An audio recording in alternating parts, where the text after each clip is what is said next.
एक बार की बात है, परियों के शहर नूरिस्तान में सुबह का नजारा कुछ अलग था। आसमान पर हल्की सी रोशनी फैली थी, पर आज सूरज ज्यादा तेज नहीं चमक रहा था। जैसे किसी ने उसके ऊपर बादलों की छतरी खोल दी हो। छोटी छोटी परियां आसमान में उड़ रही थीं। कोई फूल चुन रही थी, कोई नीला पानी ला रही थी, और कोई मीठे गीत गा रही थी। लेकिन एक परी सबसे अलग थी, बारिश वाली परी रेहाना। रेहाना के पर नीली चमक लिए हुए थे, और जब वो उड़ती थी तो हवा में हल्की हल्की बूंदें बिखर जाती थीं। उसके हाथ में हमेशा एक चांदी का जादुई बर्तन रहता था, जिससे वो दुनिया में बारिश भेजती थी। पर आज रेहाना उदास थी। वो परी झील के किनारे बैठी थी, चेहरे पर चिंता के भाव थे। रेहाना ने धीरे से कहा, ये क्या हो रहा है? रोज तो मैं सूरज से सलाम करती हूँ, लेकिन आज तो वो दिखाई ही नहीं दे रहा। इतने में उसकी दोस्त महक परी, फूलों की परी, उड़ती हुई आई। महक ने कहा, रेहाना, तुम यहाँ क्यों बैठी हो? तुम्हारी बारिश के बिना तो फूल मुरझा रहे हैं। रेहाना बोली, महक, मुझे लगता है सूरज नाराज हो गया है। पता नहीं क्यों उसने रोशनी छिपा ली है। महक हंसकर बोली, अरे, सूरज भी कभी नाराज होता है क्या? रेहाना मुस्कुराई और बोली, होता है। हर किसी के दिल में कभी न कभी उदासी आ ही जाती है। अचानक आसमान में एक तेज चमक फैली। परियों की रानी जरनब अपनी शाही पालकी में आईं, जो सफेद बादलों से बनी थी। रानी जरनब की आवाज गूंज उठी, सभी परियां इकट्ठी हो जाओ। सभी परियां उड़ती हुई आईं और आदाब किया। रानी ने कहा, आज नूरी सूरज छिप गया है, उसके बिना जमीन अंधेरे में डूब जाएगी। मुझे ऐसी परी चाहिए जो सूरज का दुख समझ सके और उसे फिर से खुश कर सके। रेहाना तुरंत आगे बढ़ी, रानी माँ, मुझे जाने दीजिए, मैं सूरज से मिलकर उसका गम दूर करूंगी। रानी ने कहा, रेहाना, तुम बारिश वाली परी हो, तुम्हारे पास पानी का जादू है, लेकिन सूरज तो आग का मालिक है। अगर पानी और आग टकरा गए तो तूफान आ सकता है। रेहाना ने सिर झुकाकर कहा, मैं आग को बुझाने नहीं जा रही, मैं उसे ठंडक देने जा रही हूँ। रानी मुस्कुराई। उन्होंने अपनी जादुई छड़ी उठाई और कहा, ठीक है, तुम्हें 3 वरदान मिलते हैं।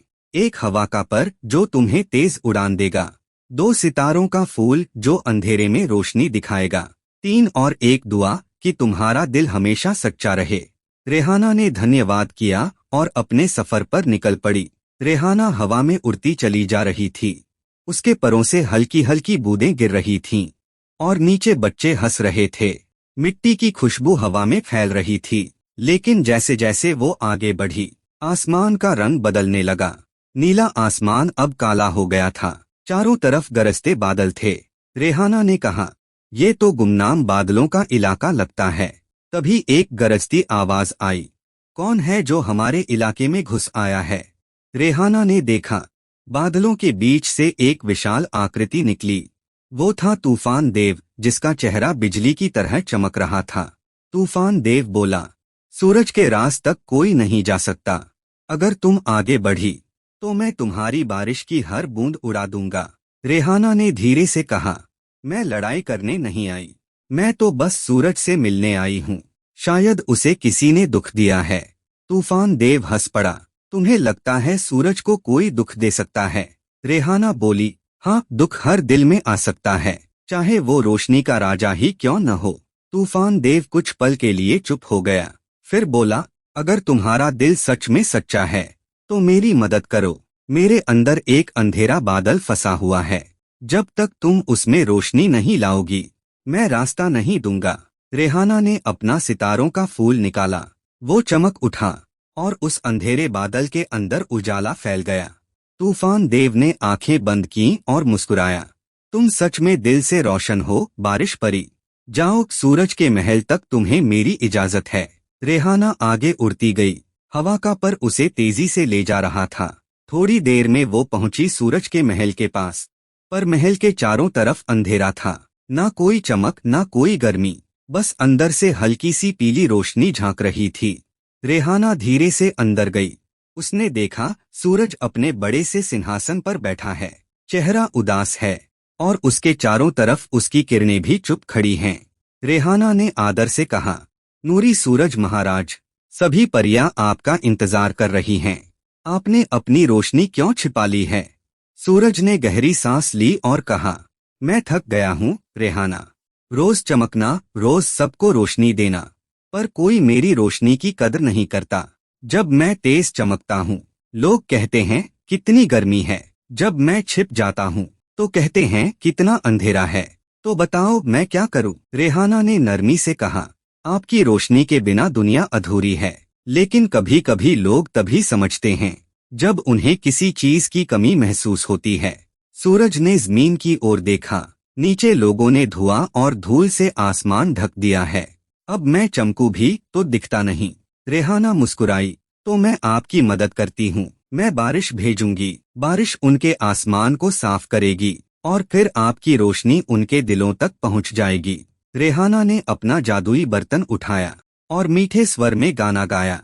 बूंद बूंद से बने दरिया, दरिया से बने समंदर, धो दो दुख मिटा दो धूल, लाओ खुशियों का मंजर। जैसे ही उसने बर्तन घुमाया, आसमान में चमक फैल गई और जमीन पर बारिश बरसने लगी। बच्चे हंसने लगे, पेड़ झूमने लगे, मिट्टी की खुशबू छा गई और फिर सूरज ने धीरे धीरे अपनी किरणें फैला दी। आसमान नए रंगों से चमक उठा। सूरज मुस्कुराया और बोला, रेहाना, तुमने मुझे याद दिलाया कि रोशनी तभी खूबसूरत लगती है जब बारिश उसे धो देती है। पानी और आग दुश्मन नहीं, बल्कि एक दूसरे के साथी हैं। फिर सूरज ने अपनी एक किरण रेहाना को दी। ये तुम्हारे लिए है सूरज की किरण, जब भी तुम उदास हो इसे चमका लेना। ये तुम्हें याद दिलाएगी कि सबसे तेज रोशनी हमारे दिल के अंदर होती है। रेहाना ने धन्यवाद कहा और उड़ गई। जब रेहाना नूरिस्तान लौटी, उसने रानी जरनब को सब कुछ बताया। रानी ने मुस्कुराकर कहा, तुमने न सिर्फ सूरज को खुश किया, बल्कि सबको ये सिखाया कि हर ताकत, चाहे वो आग हो या पानी, एक दूसरे के बिना अधूरी है। उस दिन से जब भी रेहाना बारिश भेजती थी, सूरज मुस्कुराता था और आसमान में बनता था इंद्रधनुष, दोस्ती और उम्मीद का निशान। हर रोशनी के साथ थोड़ी बारिश जरूरी होती है। जिंदगी में अगर उदासी आए तो समझो खुशियों का नया रंग आने वाला है।